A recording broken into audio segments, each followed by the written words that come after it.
So let me welcome you all again. And we're going to have a wonderful program all about the Jewish presence in Ukraine. Our keynote speaker, Vadim Altskan, is the project director of the International Archival Programs at the U.S. Historical Memorial Museum Center for Advanced Holocaust Studies. And he specializes in East European, Balkan, and Jewish history.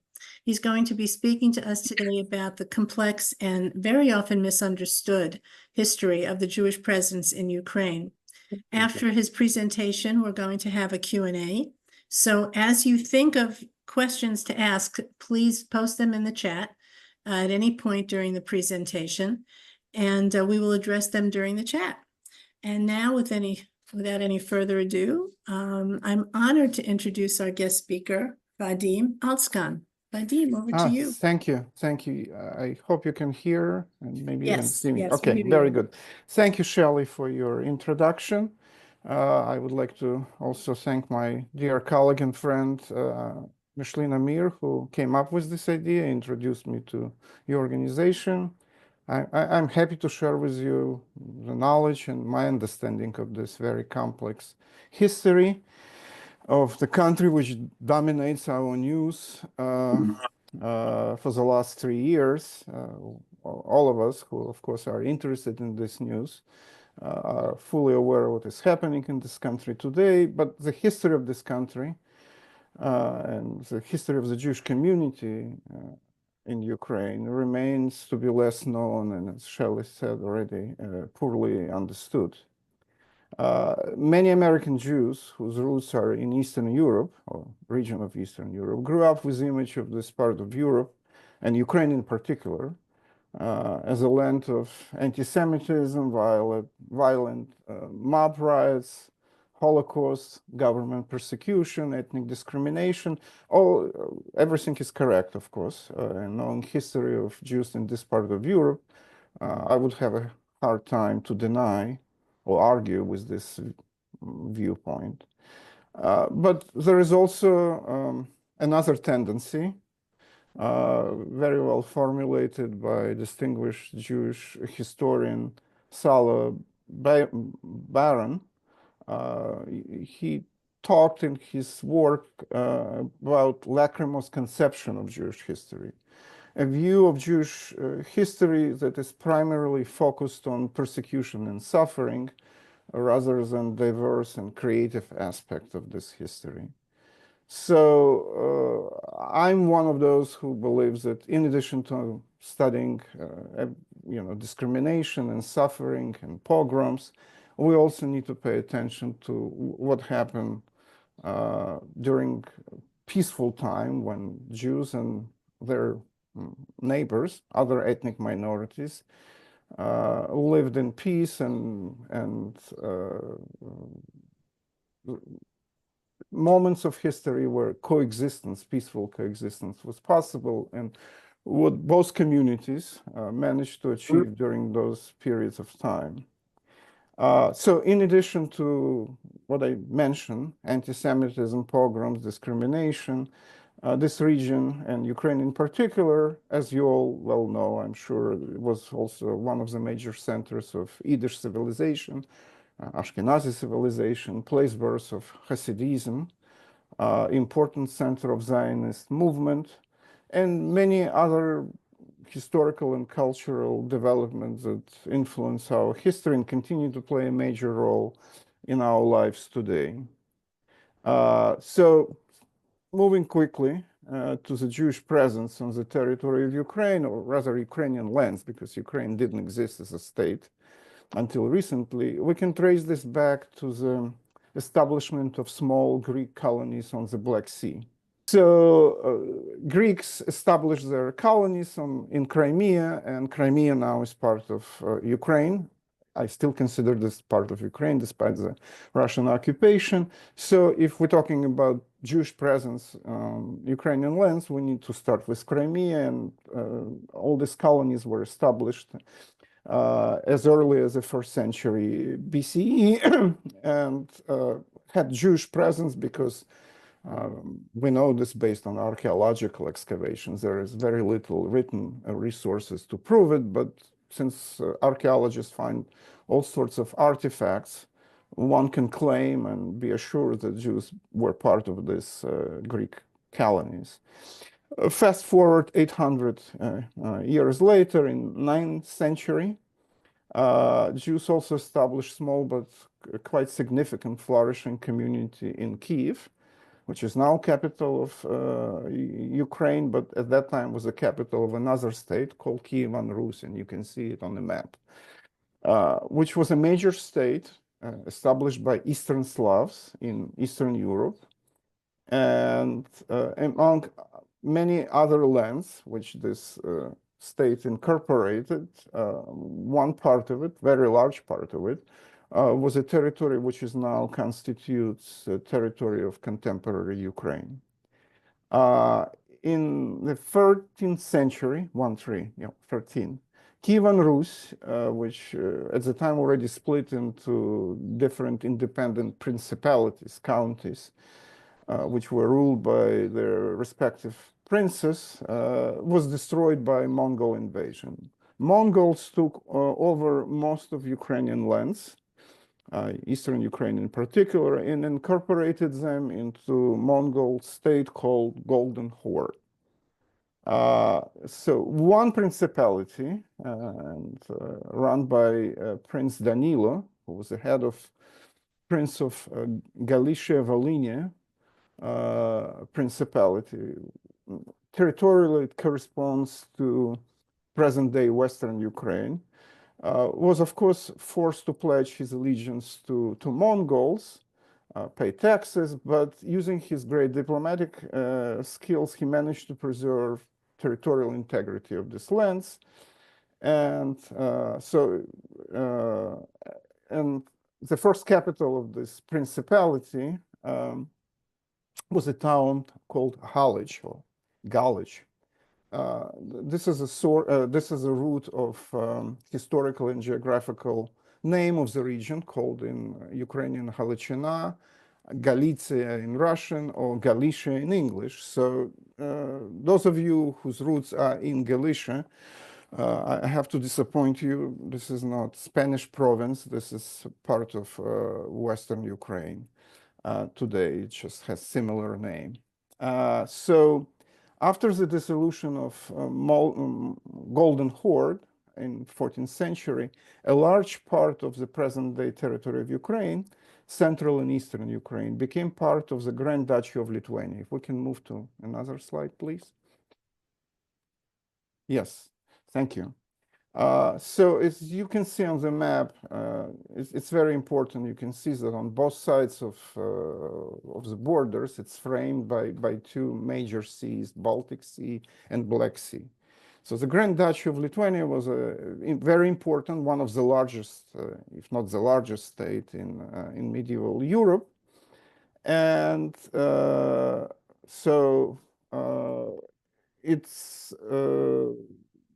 it has borders with another state, Kingdom of Poland. And in 1569, two countries, Kingdom of Poland and Grand Duchy of Lithuania, decided to be united into one country. And this is how another important state, we can move to the next slide, please. Polish-Lithuanian Commonwealth was formed. Again, it was, as you can see on the map, also bordering two important seas, and seas important, as you can understand, for trade, for everything else, but most importantly for trade, by Baltic and Black Sea. And what is really important that in this particular state, which was, as I said, formed in 16th century, Jews represented large and the most important ethnic minority. Many historians who study Jewish history of this period call this Golden Age, consider this to be a golden age of Jewish communities in Eastern Europe, where Jews had important status. They ran their own affairs. Of course, they paid taxes, but there were a lot of autonomy, a lot of freedom in what they were able to do. This period ended in 1648. when it comes to Ukraine. It's very important.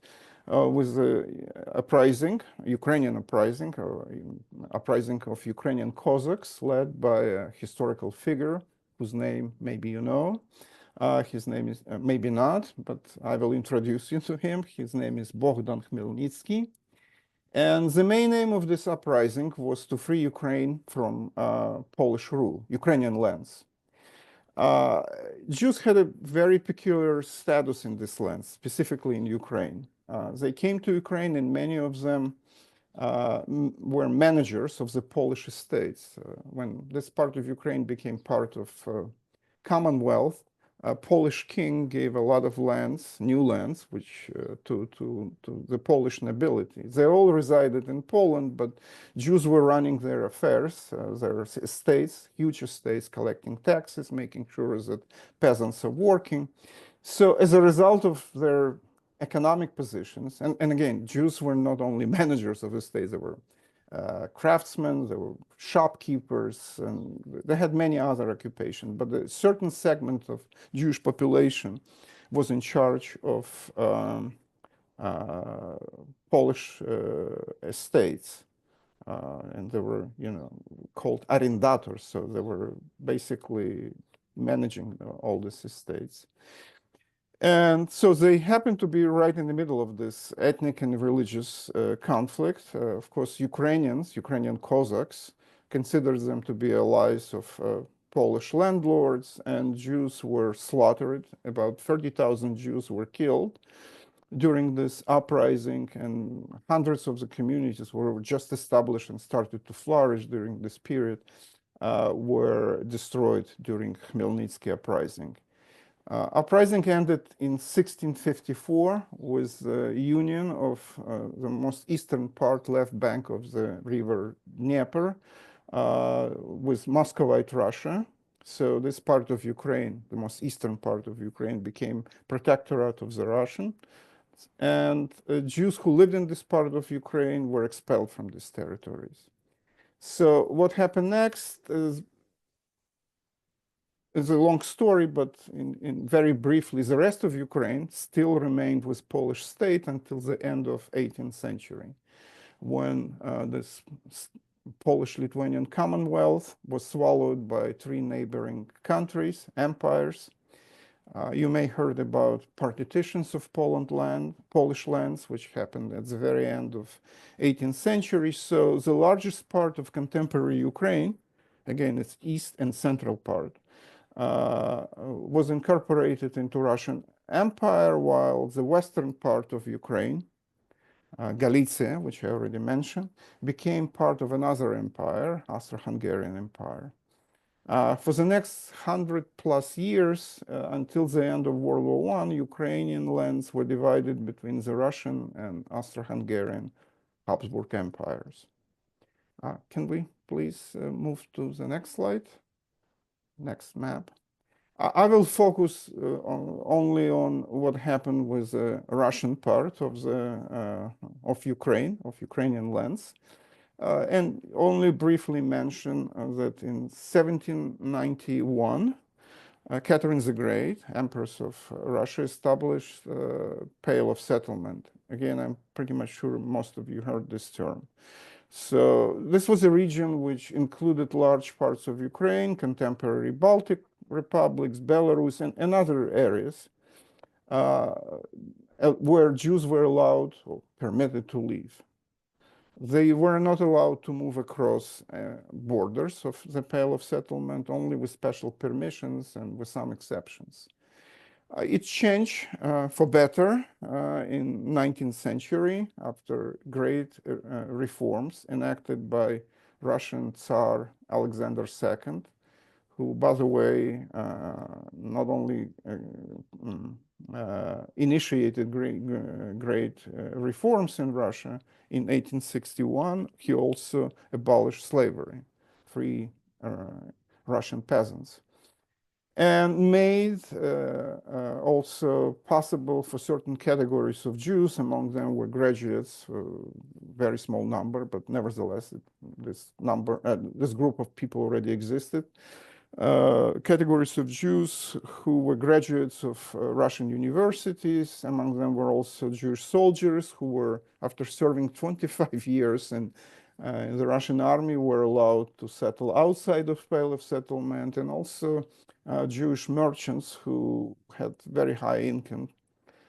They were also permitted to leave Pale of Settlement, and this is the beginning or origin of Jewish communities in capital city in St. Petersburg of the Russian Empire, but also in Moscow and in other cities. Alexander II was assassinated in 1881, and his death, his assassination, sparked first wave of anti-Jewish violence in the Pale of Settlement and Ukraine in particular. The well-known word pogrom, as we have in English also, as you may suspect, has Russian Slavic origin closely associated with the history of Jews in Ukraine. As the Russian Empire was falling apart after the abdication of last Russian Tsar Nicholas II in 1917, Ukrainians living in the former Russian Empire proclaimed their own independence, Ukrainian people, and established Ukrainian People's Republic, with Kiev as its capital. Meanwhile, in the Western territories, which were under Austro-Hungarian rule, another republic called Western Ukrainian People's Republic was also established in 1918 with the capital city Lviv. Both republics thought to reunite or unite and even formed Unification Act.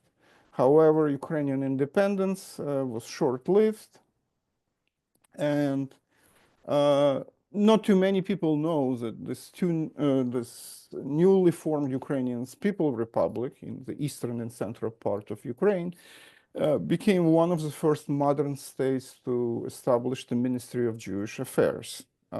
It was later done also in Lithuania and two other Baltic republics, but Ukraine was first.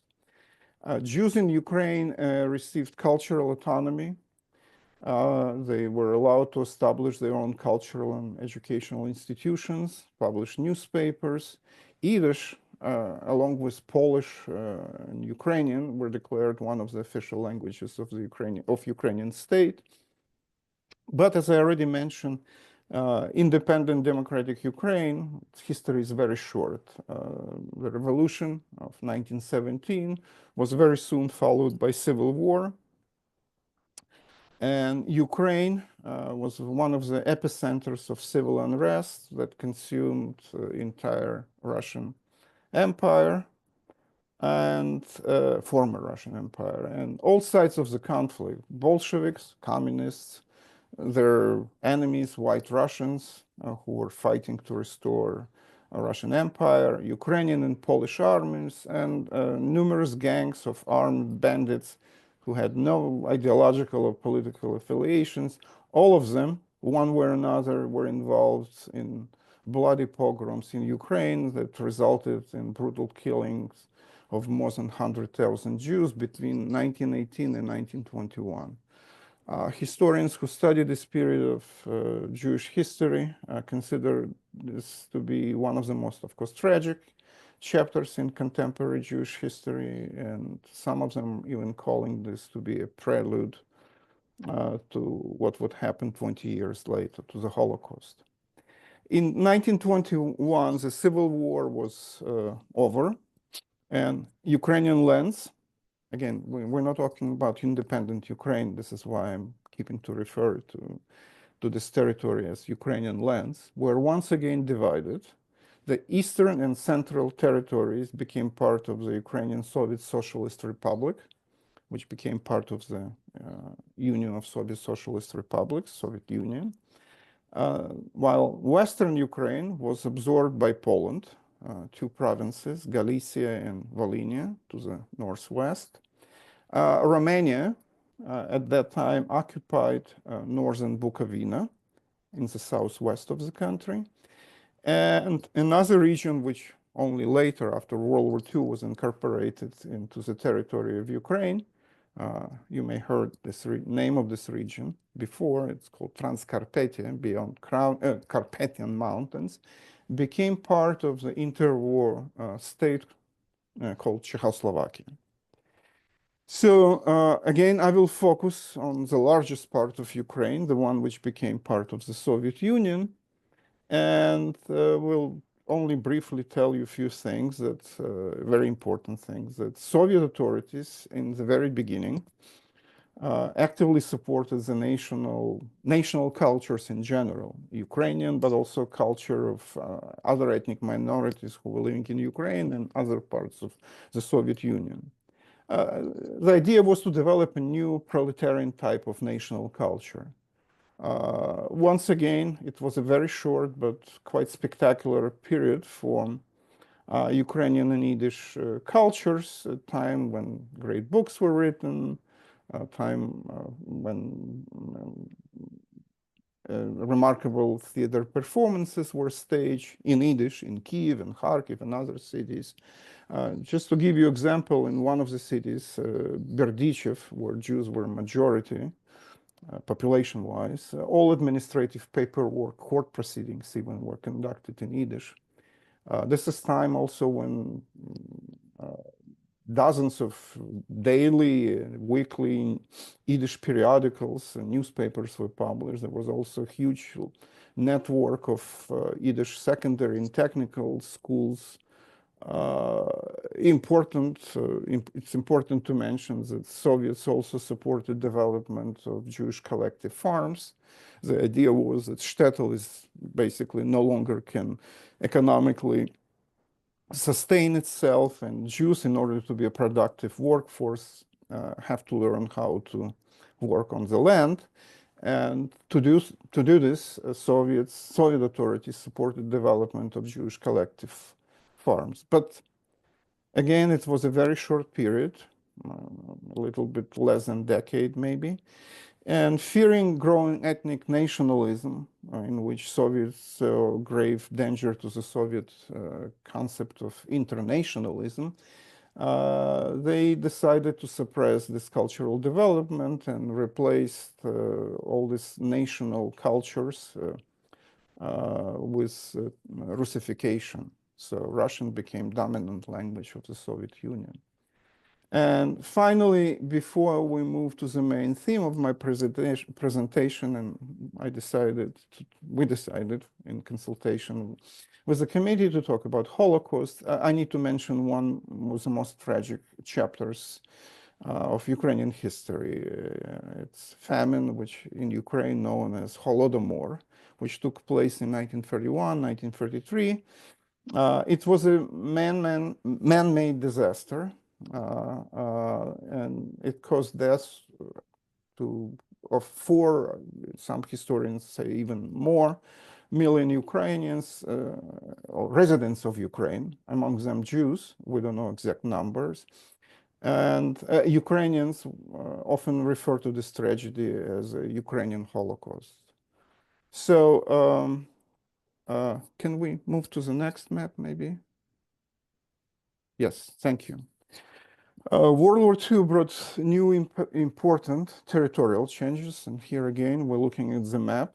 As Germany attacked Poland on September 1st, 1939, on September 17, the Red Army crossed the Polish-Soviet border in the east of Poland, and in accordance with the secret protocols of the Molotov-Ribbentrop Pact, which Nazi Germany and the Soviet Union signed 1 month early, occupied territory of Western Ukraine. Again, it's Eastern Galicia and Western Volhynia, territories which were part, Galicia for sure was part of Austro-Hungarian Empire, and during interwar period was part of Poland. It was the second time in its history after partitions, which I remember I was just mentioned at the end of 18th century, Polish state, Poland, once again disappeared from the geographical maps and once again was divided by its neighbor, this time by the Nazi Germany, Third Reich, and the Soviet Union.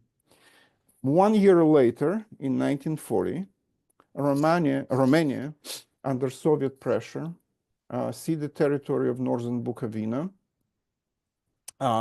And so Bukovina became a province of the Soviet Ukraine. And a few months later, both regions, Bukovina and territories which were occupied by Soviet Union, former Polish territories, were incorporated into the territory of the Soviet Union. So by the end of 1940, the map of Ukrainian SSR, this is how it was called then, look more or less like the contemporary map of independent Ukraine, which you will see in a minute, with a notable exception of two places, Transcarpathia and Crimea. We'll talk about this later, or maybe you can ask questions when it happened and why. So we're now moving to the history of Holocaust in Ukraine, and we stick with this map, and then we'll go maybe to the contemporary map of Ukraine. So during World War II, Ukraine endured brutal occupation by Nazi Germany and also German allies, Romania and Hungary. Jews were the main victims of this brutal occupation, and 1.5 million Ukrainian Jews, or Jews who lived on the territory of Ukraine, perished on the territory of Ukraine during Nazi occupation. War came to Ukraine in June 1941. On June 22nd, Nazi Germany attacked its Soviet ally. Nazi Germany and Soviet Union were allies. So the attack came along newly established western borders of the country. And it was not only enormous in its scale, this was the largest land invasion in the history of humankind, but also it was quite unexpected.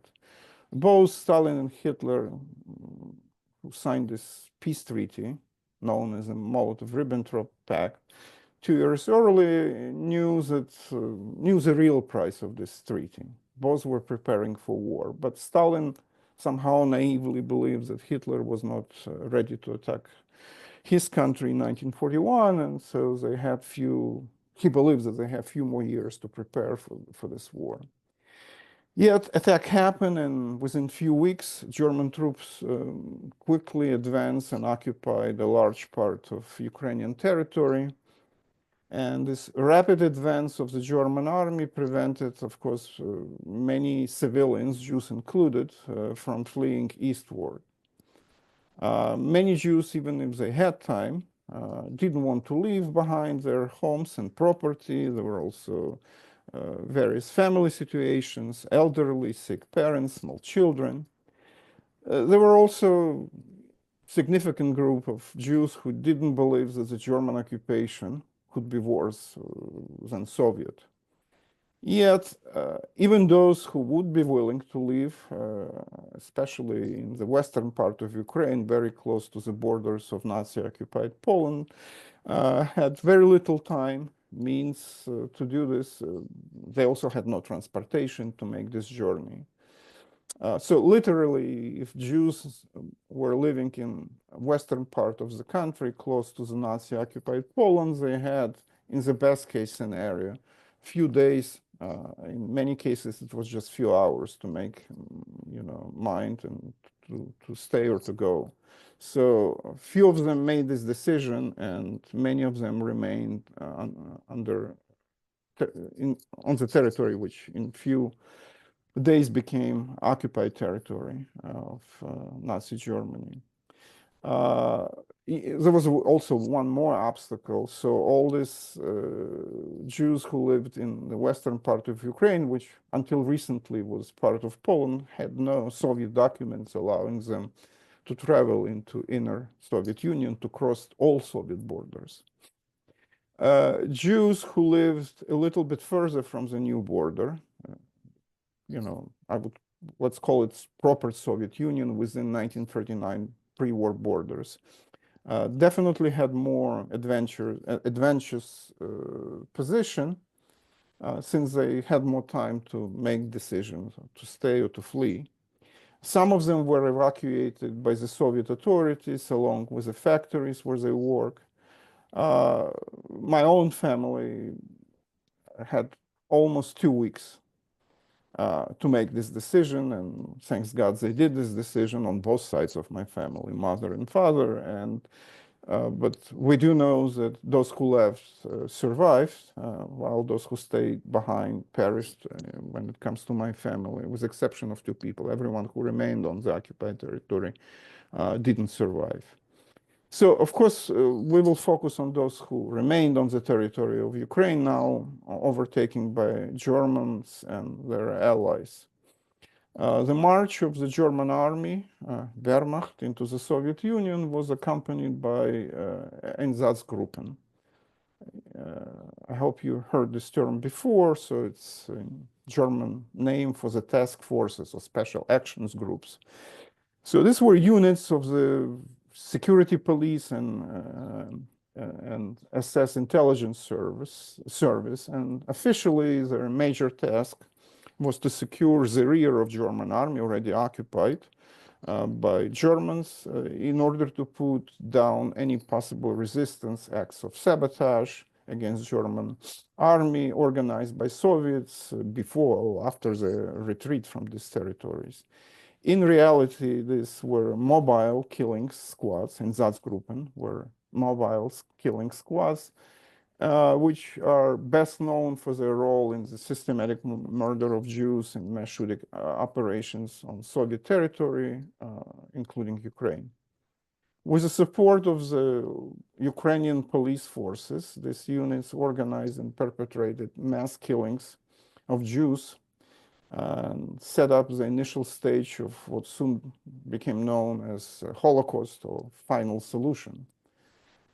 So the actions of these groups resulted in the death of hundreds of thousands of Ukrainian Jews during the initial stage of these operations in the summer or fall 1941.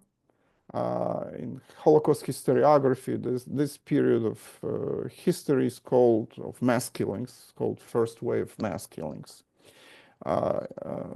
We all know places like Babin Yar, Ravine at the outskirts of Kiev, or Kamenets-Podolsky, where first major mass killings took place in August and September of 1941. But in addition to these two well-known places, there were hundreds of small and mid-sized localities across Ukraine where Jewish residents were executed by the members of Einsatzgruppen with the assistance of the local collaborators. As a rule, the killings were carried out not far away from the places where Jews lived. It took place at the outskirts of towns, small villages, forests, ditches, open fields, clearings in the middle of the forest, and naturally made ravines, like Babin Yar. A few days before the execution, local residents, non-Jews, were forced by Germans to dig up the pits. In some cases, they already used trenches, military trenches left by the Red Army. So they were just extending them, expanding them. Shortly after the digging was completed, almost completed, local Jews were gathered at the assembly points, usually some big buildings, large buildings that could accommodate a large group of people. Schools were used, clubs, cultural buildings, former synagogues. And from there, in groups, Jews were marched towards the execution sites in the early hours of the day. Columns were, of course, escorted by armed police, and to avoid panic, in many cases, Germans would tell Jews that they were going to be resettled or moved to another locality, but few people actually believe in this story. Many tried to escape, but again, you know, any attempt to flee was prevented by shooting. People were marching in columns. They had no arms, and they could not weapons. They could not really escape. Those who could not walk, elderly people, sick people, were carried by relatives or brought to the execution sites by horse-driven carts or trucks. To avoid any possibility of resistance, men, as a rule, Jewish men were executed first. And after they were executed, Germans and local collaborators will take to the execution site women, children, and elderly people. Upon approaching the execution sites, groups of Jews were ordered to undress. They were told to put aside jewelry, money, any valuables they had, and divided into small groups, usually 5-10 individuals. They were forced to run towards the pit, lining up at the very edge of it, and then shot by German shooters who set up their machine guns at the opposite side of the pit. Those who were killed by machine gun fire fell into the grave.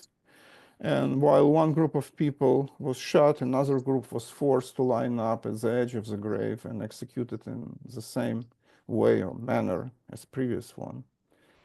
The bodies were fell into the pit on the top of the people who'd just been shot before them, quickly filling the mass grave with layers after layers of corpses.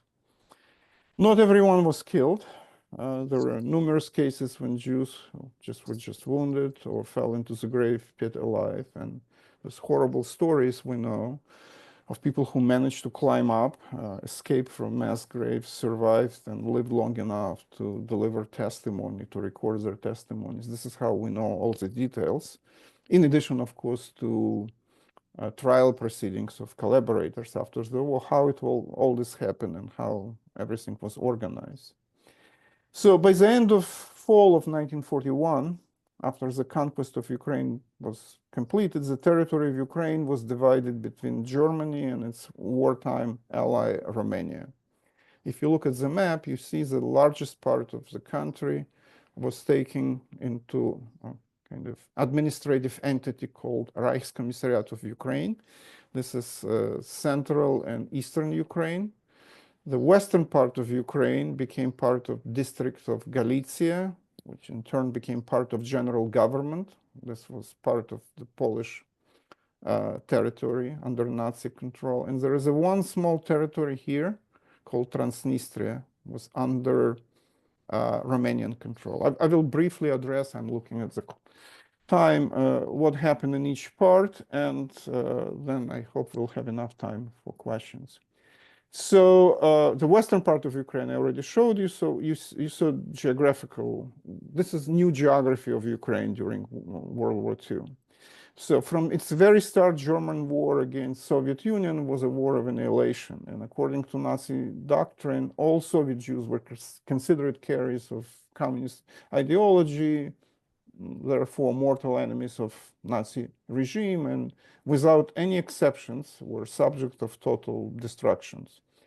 The Slavic population, Ukrainians, Belarusians, Russians, were expected to become slaves of German farmers and landowners who were supposed to settle these lands after the full German victory in order to advance colonization of fertile Ukrainian lands. You all heard about Black Earth, and that everyone considers Ukraine to be a breadbasket of Europe. So this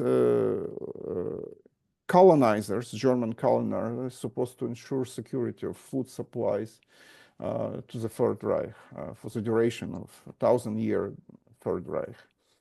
After the first wave of mass killings, which I described earlier, the Holocaust in Ukraine entered its second phase, ghettoization, and those who survived pogroms and killings in the summer or fall of 1941 were forced into Jewish ghettos.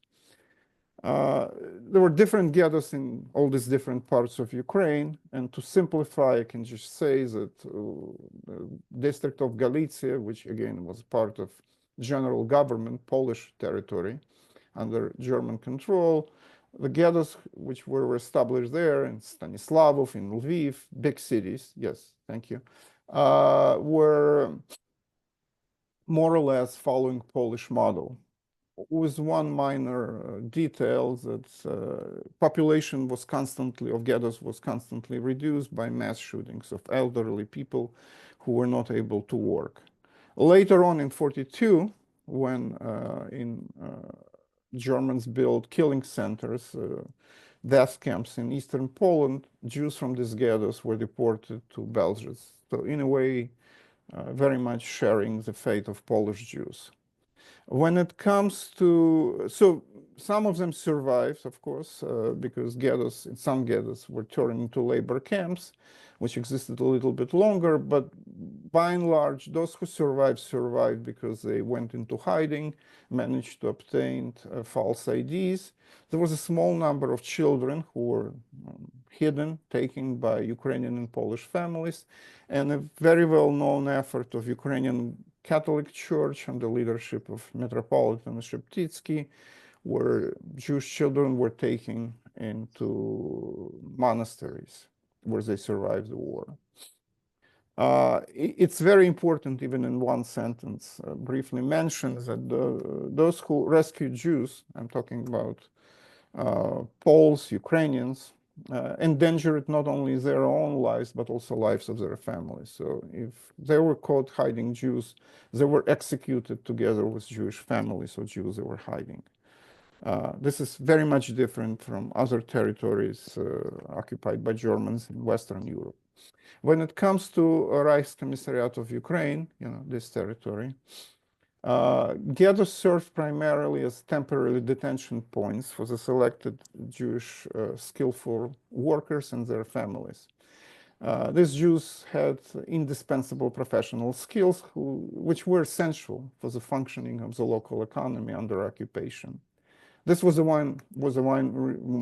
main reason why lives of these people were spared, even for a short time, or rather as long as they would be able to train someone else, non-Jews, to replace them.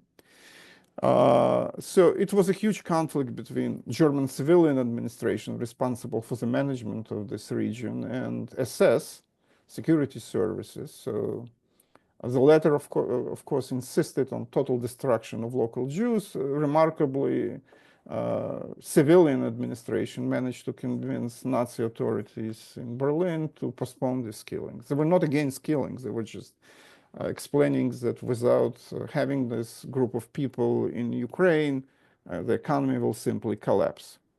So after the first wave of mass killings, a large number of Jews who had skills, tailors, shoemakers, technicians, doctors, nurses, and members of their immediate families were moved to ghettos, sometimes in historiography they called second ghettos, which existed until spring, summer 1942. Then some, again, like similar to Western Ukraine, some of them were turned into labor camp, and the most important ones were built along the highway number 4. This was an important military road, strategic military road to provide supplies to the army, coming from the western part of Ukraine, Lviv, as far as Donetsk in the east. And so again, here, like very similar to the western part of Ukraine, Jews who survived the occupation did so by hiding with local non-Jews. Some of them managed to obtain false ID and claims that they are not Jews, they're Ukrainians. The important difference maybe in this part of Ukraine was that in 1943, Soviets organized huge network of partisans detachment, and many Jews who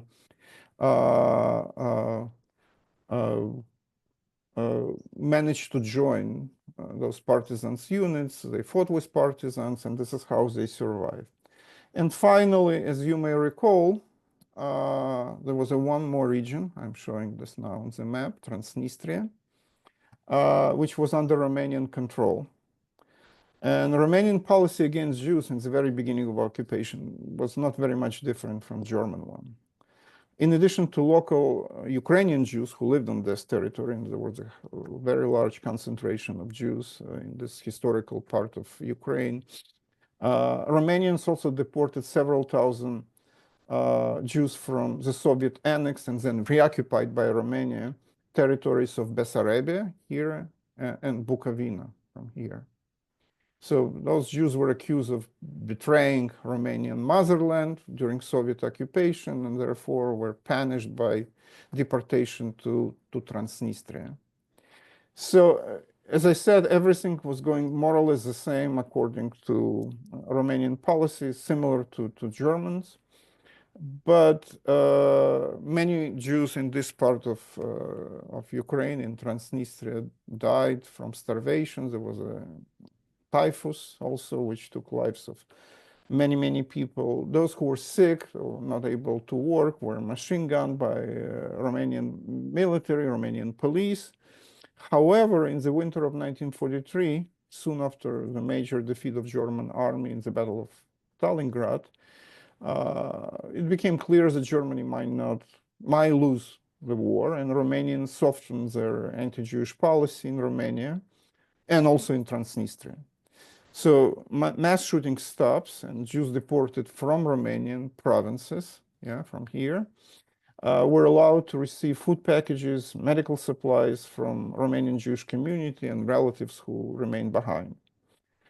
In short, those who managed to survive in Transnistria until 1943, by and large, survived the war. And when it comes to survivors, they represent the largest group of Holocaust survivors in Ukraine.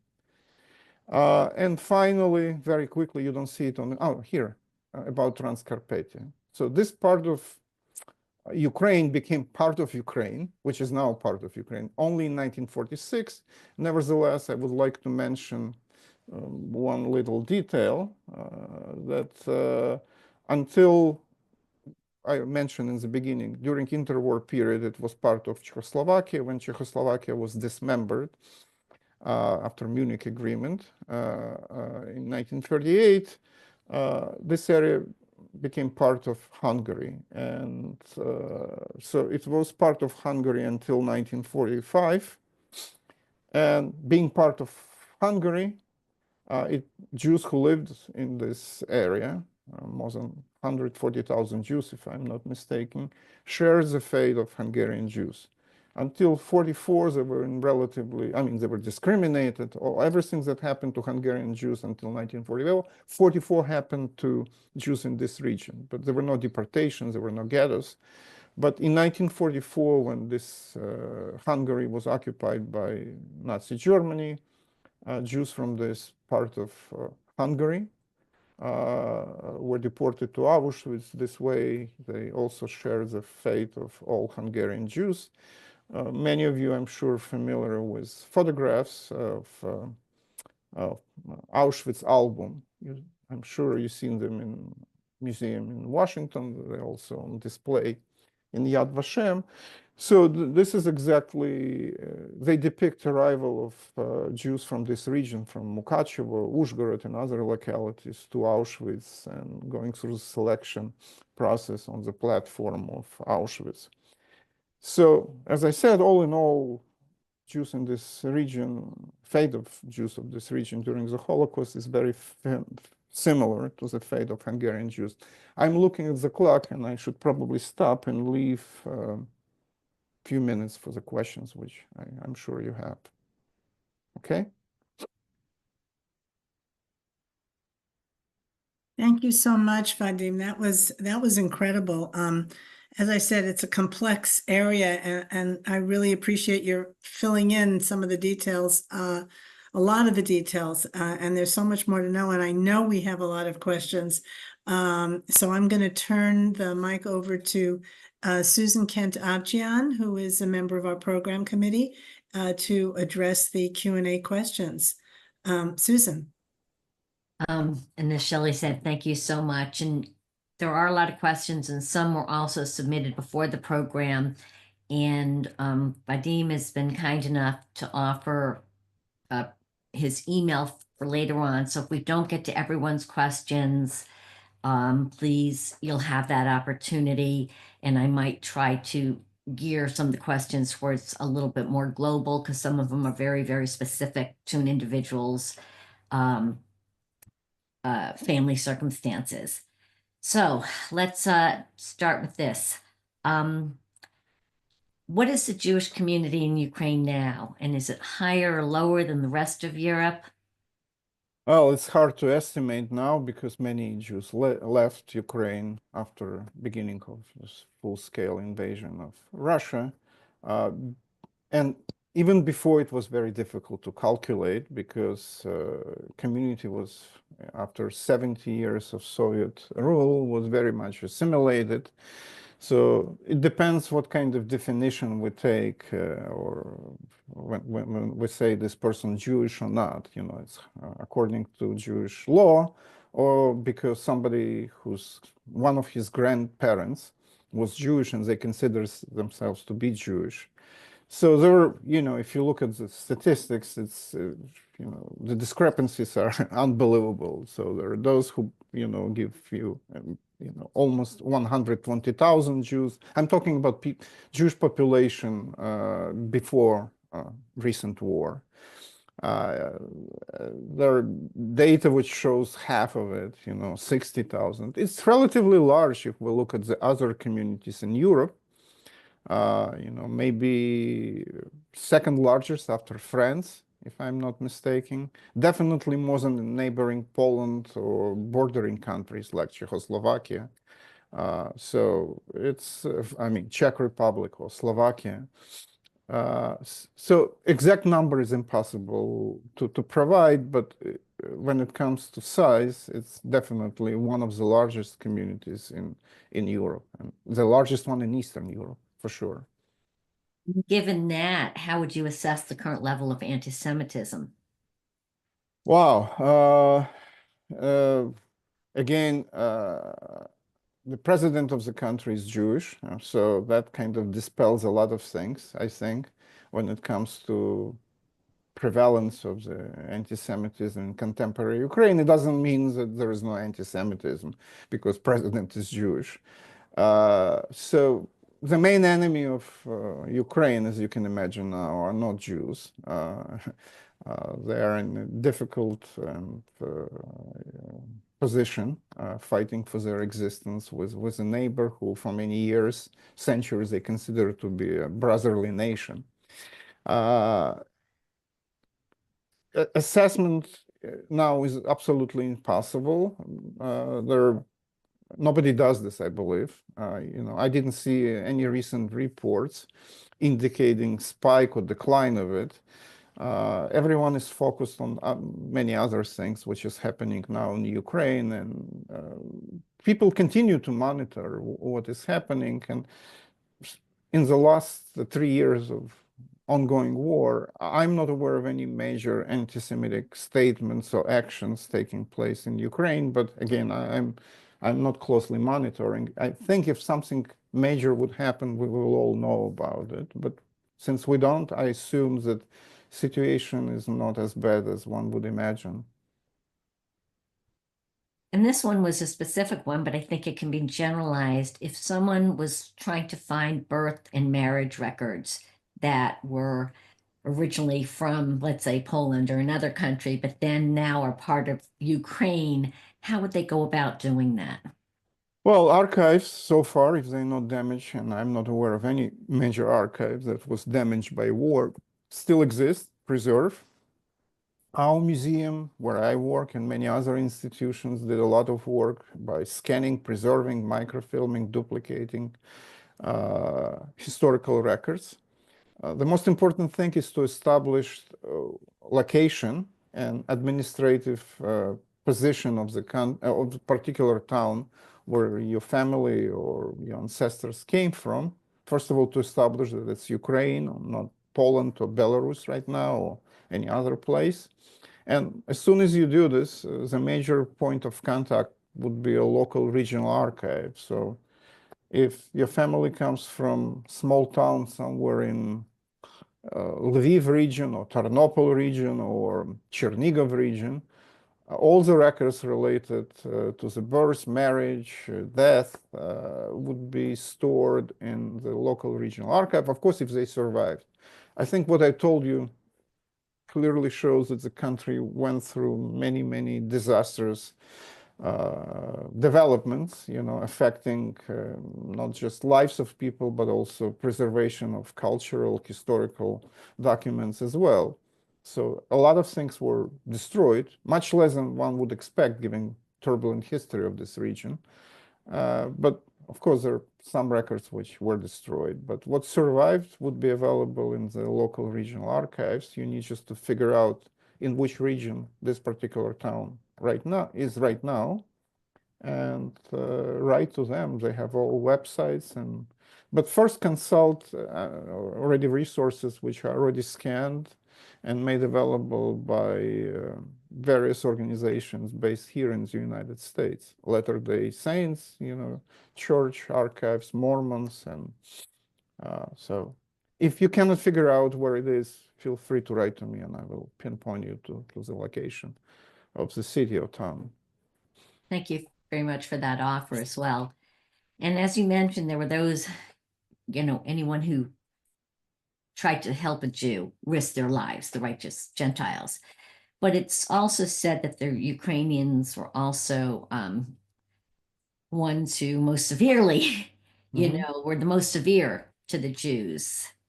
It's kind of a dichotomy. How do you?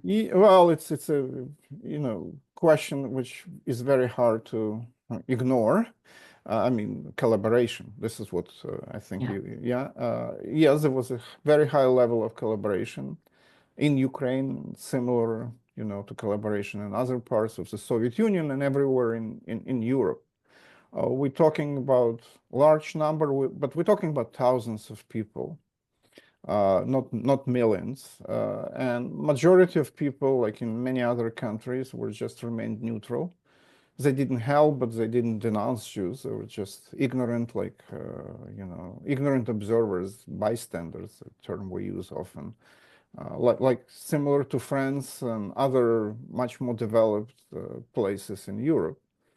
There was a large number, significant number, maybe second largest number after Poland of locals. Not all of them were ethnic Ukrainians. There were Poles and Russians and even Armenians who lived in Ukraine, but awarded this title by Yad Vashem.